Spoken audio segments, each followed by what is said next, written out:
जय हिंद साथियों, स्वागत है आप सभी का आपके अपने यूट्यूब चैनल एएसएस एजुकेशन के एक और शानदार वीडियो में।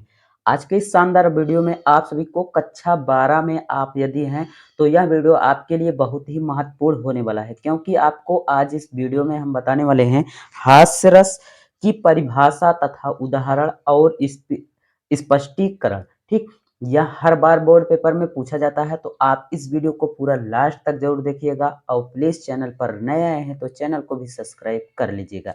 भैया, आपको परिभाषा किस तरीके से लिखना है कि हास्य रस का अस्थाई भाव हस है, हास है। ठीक, अस्थाई भाव क्या है भैया? हास है। किसी व्यक्ति के विकृत रूप, आकार, वेशभूषा आदि को देखकर हृदय में जो विनोद विनोद भाव उत्पन्न होता है। ठीक, यह विनोदा भाव जो आपके मन में, हृदय में आपकी विनोदा भाव, नर्मता की भाव उत्पन्न होती है, वह हास्य रस कहलाता है। वह क्या कहलाता है?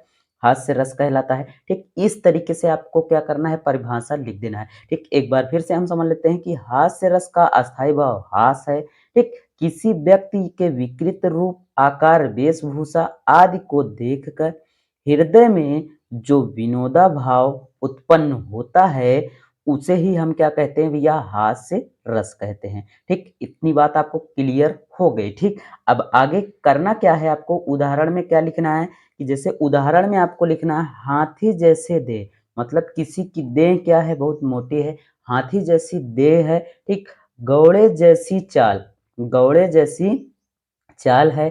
ठीक, तरबूजे सी खोपड़ी, तरबूजे सी खोपड़ी मतलब कि तरबूजे जैसे खर तरबूजे जैसे क्या है? उसकी खोपड़ी है। खरबूजे जैसा गाल, मतलब खरबूजे जैसा उसका क्या है? गाल है। ठीक, इस तरीके से आपको क्या कर देना है कि परिभाषा लिख देना है।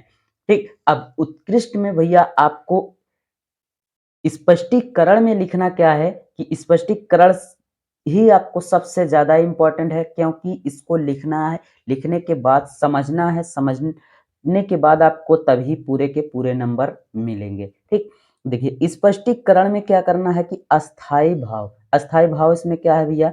हास्य है। ठीक, स्थाई भाव जो है हास्य है।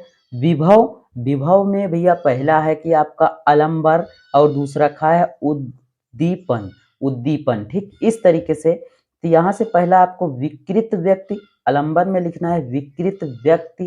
ठीक, विकृत व्यक्ति जिसका वेशभूषा अलग जैसा दिखता हो, उसके लिए।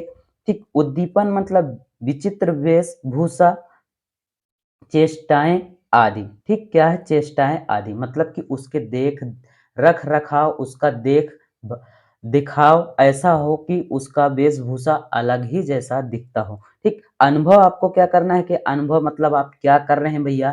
तो उसको देखने के बाद आपको क्या करना है? हंस रहे हैं, हंस रहे हैं, आपका हास्य भाव आ रहा है तो हंसना आ रहा है। ठीक, अब संचारी भाव में आपको क्या करना है कि हर्ष, चापलता आदि। ठीक, हर्ष, चापलता आदि। ठीक, इस तरीके से आपको क्या करना है? हास्य रस की परिभाषा और स्पष्टीकरण और उदाहरण लिखना है। ठीक, तो वीडियो पसंद आई हो लाइक कीजिएगा, दोस्तों तक जरूर शेयर कीजिएगा और मिलते हैं किसी और मजेदार वीडियो में, क्योंकि हास्य रस के बाद कई ऐसे भी रस हैं जिसको याद करके जाएंगे तो आपके पूरे नंबर मिल जाएंगे।